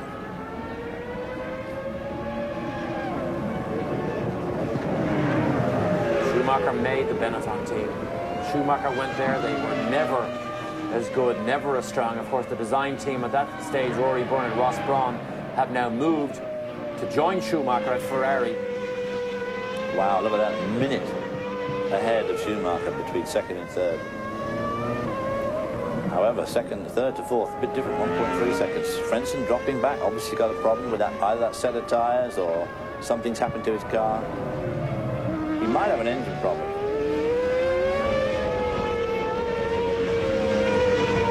Dropping back. The McLaren just looks tidy. You don't really see it climbing up all over the curves. You don't see it that often locking up front brakes. You certainly don't see it weave that much over the bumps or in the braking zones. It just looks tidy, David, which in fact gives the drivers an easier time, and the speed comes easier. The drivers, in fact, are driving the car easier than a Villeneuve or a Frentzen or a Schumacher. Oh, absolutely. I mean, it does look significantly smoother and more controlled. There's no doubt about it. It's a huge difference. And, of course, it's a combination of all sorts of technical things. It's the aerodynamics, locking up the front there, still the ribs. Obviously, it's the geometry of the suspension itself. And, of course, the aerodynamics. It's got great engines, so it's got good power. It just looks great. No sooner do we say we don't see it locking up brakes, and Hakkinen jumps on that left front again and locks her up. There's first. There's second. They're a lap ahead of this huge fight here. And this is a great fight. That's Fisichella there, who's lying 6th at the moment. Schumacher in 3rd place. Now over minute 5. Derek, you talk about the McLaren superiority. Were they to go on to finish 1-2 here, it would be their 29th 1-2 finish. That compares with Ferrari with 40 and Williams with 30. So they're closing right in behind Williams in that 1-2 finish category. Do you think, incidentally, Derek and David, that the McLaren domination will continue throughout the year, or do you think the other teams will close up? Well, last year, remember, the Williams team was dominant in the opening race. By the time they got to Europe, midway through Europe, it was all even again. This, to me, looks stronger. This, to me, this domination by McLaren just looks to have more depth, more strength, and I believe that the teams will struggle to match this team throughout the course of this season. Ferrari last year made some major strides under the auspices of Michael Schumacher, mainly, I feel, and obviously cut right into the superiority that the Williams displayed last year in Australia. This year, as you just said, somehow this McLaren domination looks of a different mould. I mean, it looks horrendously determined, doesn't it? Apart from the fact that both of them do it last year, only one of them would do it. And everybody said after Australia, oh, well, my car had a lot of fuel at the end, so it was heavy, and people were talking about this and the other's going to be changed. Goodyear going to bring a new tyre to Argentina. They've got a new tyre here as well. But then, of course, obviously, McLaren and Bridgestone won't be sitting still either. So if everybody else improves a lot and McLaren only improve a little bit, they're still going to be in front. I think they have superiority in every major category except drivers. Better chassis, better tires, and better engine. And I don't think anyone is going to manage to overcome that. And their drivers are pretty good, too. They're not quite as good as Villeneuve and Schumacher, but they're very good. 1988, they dominated. Williams dominated in 1992. Had lots of 1-2 finishes. In 1988, rather, they had 15 1-2s, 15 victories. Won 15 of 16 races. And 10, I believe it was 10 1-2s. Which is Prost and Senna. Pretty outstanding, yeah. But of course they had Prost and Senna driving for them then, who were in an absolutely, you know, they had some other great drivers around at the time, people like Gerhard Berger, Nelson Piquet, and Nigel Mansell. But Senna and Prost were absolutely the pass masters. David Coulthard and Mika Hakkinen, I don't think, are in that same league. Well, it doesn't...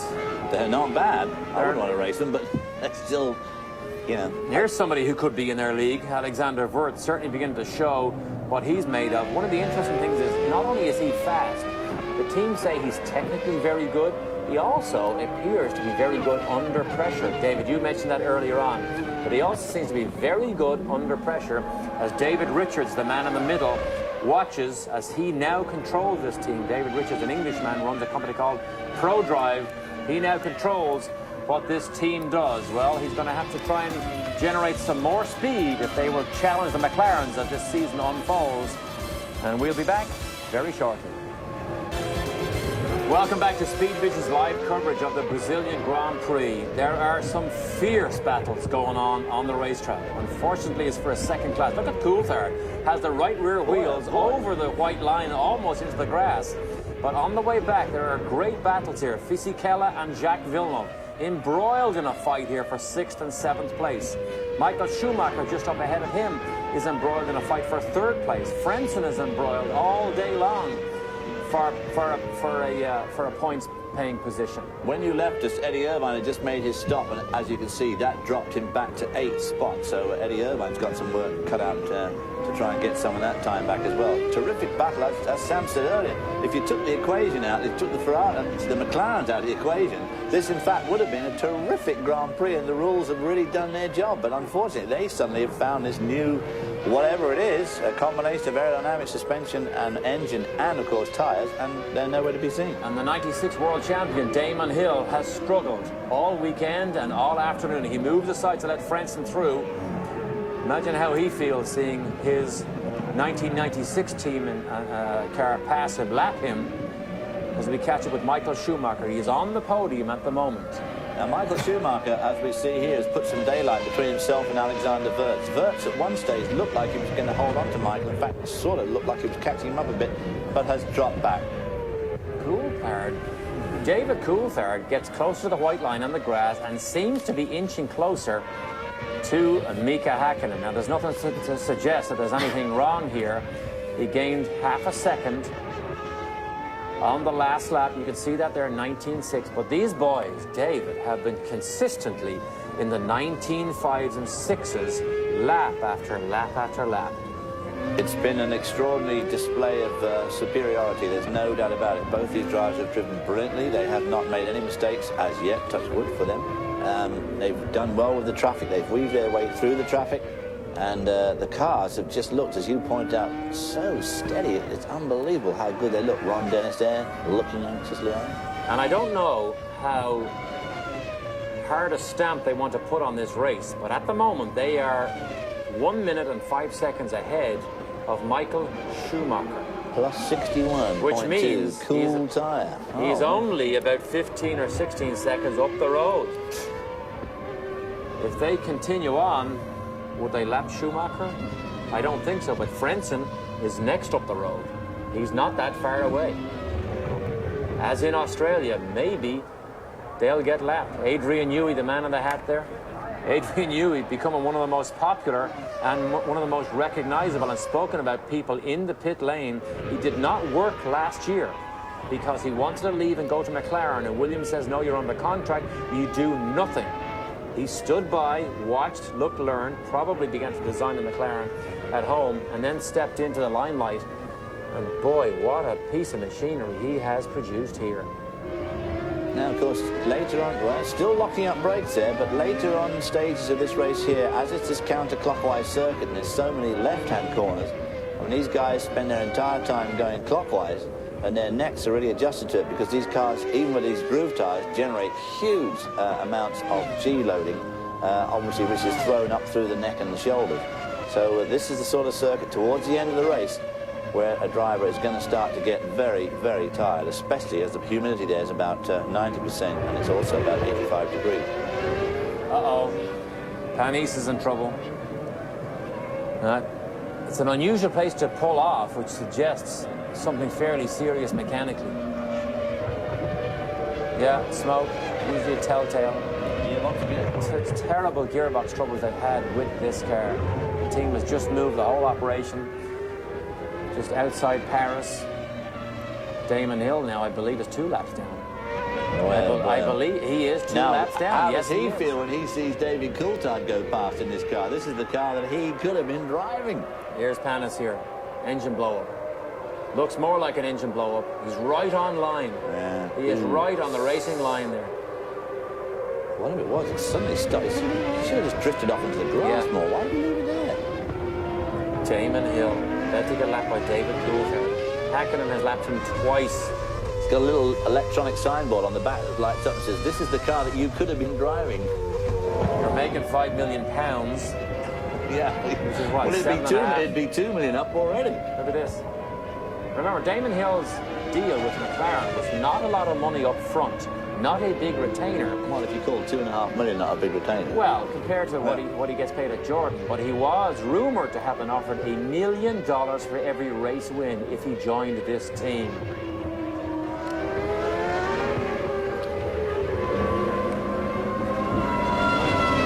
For this year, you see the television camera mounted like a wing on top of the roll bar. That is not an aerodynamic device that was developed by McLaren.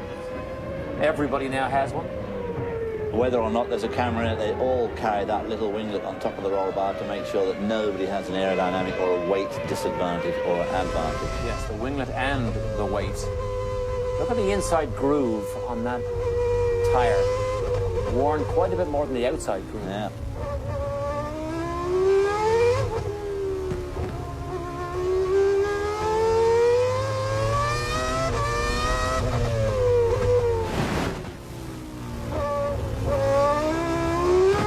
Delicate balance. Short shifted there on that downhill one. The Mercedes-Benz engine now being almost the opposite to last year. Last year they had quite a few engine problems because they said there was oil, or the air bubbles got into the oil and blew the engines up. That has completely changed this season because the Mercedes engine, not only is it fast, it is extremely reliable and probably the smallest Formula One engine that we've ever seen. He'll be back. Ayrton Senna had never won his home race. He was dominating on this day, but with just a few laps to go, he lost all but 6th gear. He was able to nurse his ailing McLaren home, and the reaction from the cockpit pretty much says it all.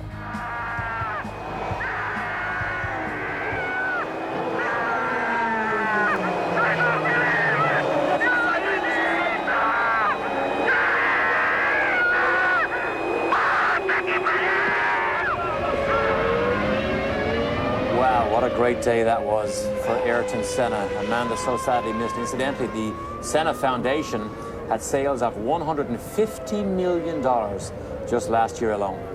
And if you don't think there's emotion in Formula One racing, how about that reaction of Ayrton Senna's? Meanwhile, back here with the live-action, Mika Häkkinen has just lapped Heinz Harald Frentzen. And not a smile on the face of Adrian Newey, but you can bet there is deep down admiration there, not just for his drivers, but for probably his own talent and the team that he is now associated with. And of course, Ron Dennis for years had withheld against having a superstar designer. He maintained that they had a good idea by designing by committee, and that was the way to go, consensus, and get the job done. But finally, he knuckled under, and he put on Adrian Newey, and I mean, just unbelievable the difference. I mean, the last time they had this sort of success was back when they had John Barnard on board, and then, of course, they continued that after he had left. But they got where they were by extraordinary design ability from single people, and they seem to have done it again. And we are told that Adrian Newey makes about $3 million for his services as the technical controller and director of McLaren. This looks like an unscheduled stop for Johnny Herbert in the Winged Wonder here. Johnny Herbert, who crashed. He's done. He is done. He came in late. Yeah, he's done. Over. Close the door. So an end for a very disappointing weekend for Johnny Herbert, who would like to have kept that streak going of out-qualifying his teammate, which he did do, but certainly did not beat him this week like he did 3 weeks ago in Australia. Now, will David Coulthard be second fiddle all year long? Will this stamp his career with the notation that he's not fast enough to beat someone like Mika Häkkinen? Will this put him as a number 2 driver permanently? Seasons like this can do that, David. They can absolutely make or break you, and this is one of those situations. If he can't lap as quick, if he can't race as quick, and if he can't qualify as quick, it could be a very serious watershed for David Coulthard. There's Mansour Ogier, the man who backed Williams for so long. Private businessman, owns a tag company. He's also the man responsible for McLaren building a 2-seat Formula One car. It was his idea 12 years ago to Williams, and finally McLaren builds a 2-seat Formula One car that was unveiled in Australia and will be available for the press mid-season in Europe. Wow, what a ride that's going to be. That's going to be an incredible ride, and looking over looking over Mika Häkkinen's shoulder. 4 cars now on the lead lap. Häkkinen controls David Coulthard. They're closing in on Michael Schumacher. What an embarrassment that would be. Look at the debris on the racetrack here. Of course, that's the sort of thing that could spell disaster for any team. That could just as soon get in a McLaren radiator as anybody else's radiator. Overheat that little engine in a heartbeat and boom. Villeneuve still not in the points. All day long he has worked so hard and he never got into a points-paying position. He has precious few laps to do that now. David Coulthard closes up on Frentzen. The McLaren pit, poised and professional, unmoved, no smiles. What a job they have done. What a job this team has done to come back from a season that was reasonable last year but not good. But in the past years they have struggled mightily. Basically ever since Mika's been there, they've kind of spiraled down a bit. Coulthard is catching up. He's catching up on Mika Häkkinen. Final lap. He is closer now than he has been for most of this race. Frentzen is still between them. Frentzen will not want to be lapped by David Coulthard. 3.6. It's been 5 seconds most of the race here. Coulthard will not take a chance. He will not stick his nose down inside Frentzen. If there's any opportunity, he might get it chopped off. There's no need for that. Oh, he's close though. He's very close, but as you say, to take a risk at this stage would be extremely foolhardy, something that neither he nor Mika Häkkinen have shown any proclivity to foolhardiness. So you can just hear the crowd, David, in the background. The Brazilians love their motor racing. They love Formula One in particular.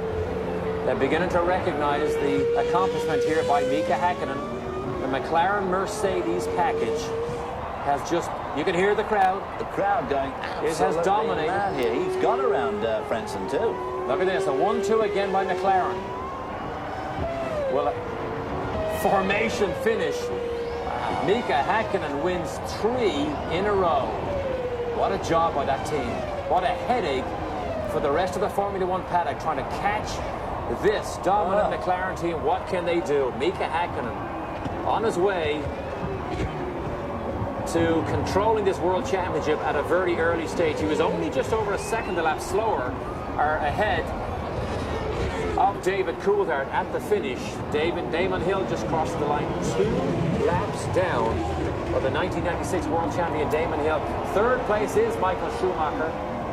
He won't be a happy man, though. It's not a happy third place. He's about 40 seconds behind at the end there, or whatever the final number was. So he is going to be a long, long way. He's nearly a lap down. Look, Schumacher is still trying to finish here because he has not gone past the checkered flag. All these are lapped cars that got the checkered flag. Michael Schumacher still out on the racetrack racing, trying to get by, or trying to get that third place. Here's fourth, Alexander Wirtz. A great run for Alexander Wirtz, there's no doubt about it. So Schumacher's going to be a minute at least behind at the end of this race. Still very popular because of his accomplishments in the cockpit, rebuilding his reputation from last year. Alexander Wirtz, great run there by the Benetton Playlife. The engine now called the Playlife. It is the Mechachrome V10, but they've used a name change to give some promotional value to a Benetton product, Playlife. Top 4, 5th and 6th, have not crossed the line yet. But again, the McLaren steamroller continues. Heinz-Harald Frentzen, who had a pretty good weekend, but he didn't pull one over Schumacher or Alexander Wirtz. And Fisichella is the last points position there, and Jacques Villeneuve. What a struggle the world champion has had here all weekend long. Well, at least they only lapped down to 4th spot this time, instead of like Australia, where they lapped down to 3rd. In fact, 5th spot. One of so the another absolutely unbelievable demonstration by the McLaren Mercedes, no doubt about it. And we will be back for the podium ceremony. We will stay for the press conference afterwards. And I assure you, Mika Häkkinen is a man of few words.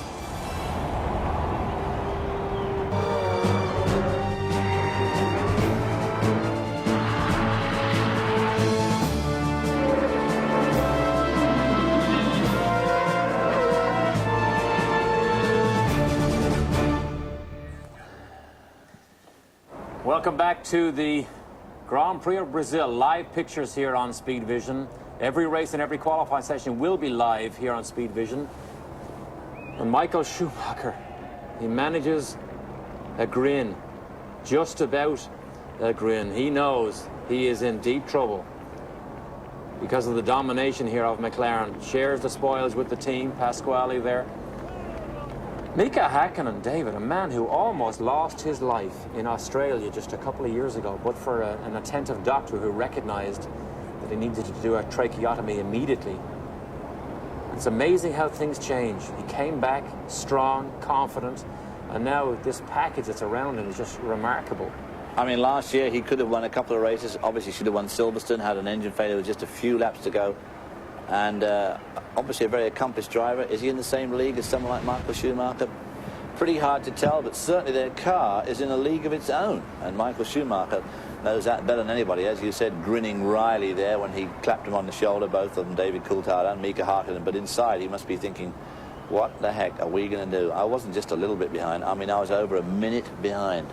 Out of it completely.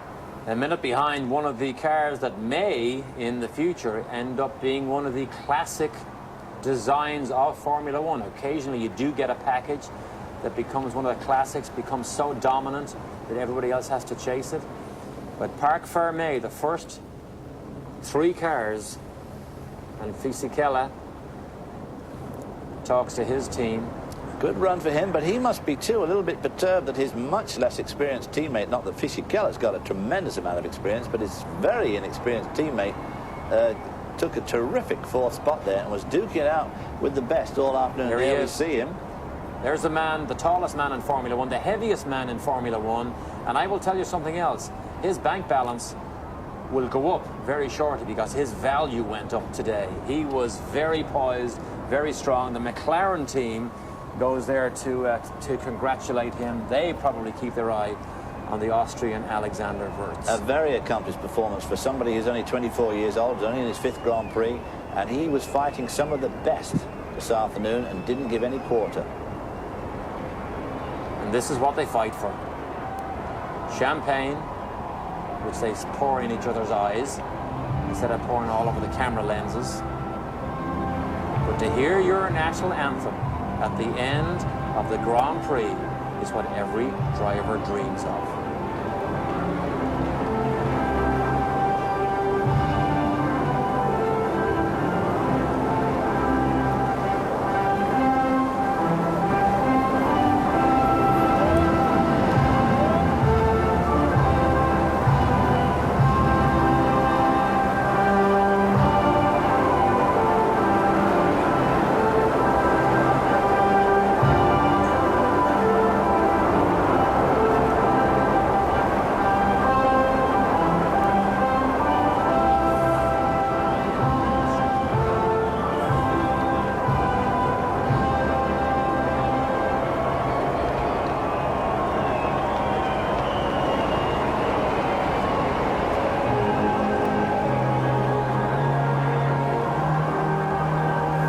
Championships here, so they obviously play the national anthem first of the driver, and then of the winning team, British national anthem for McLaren.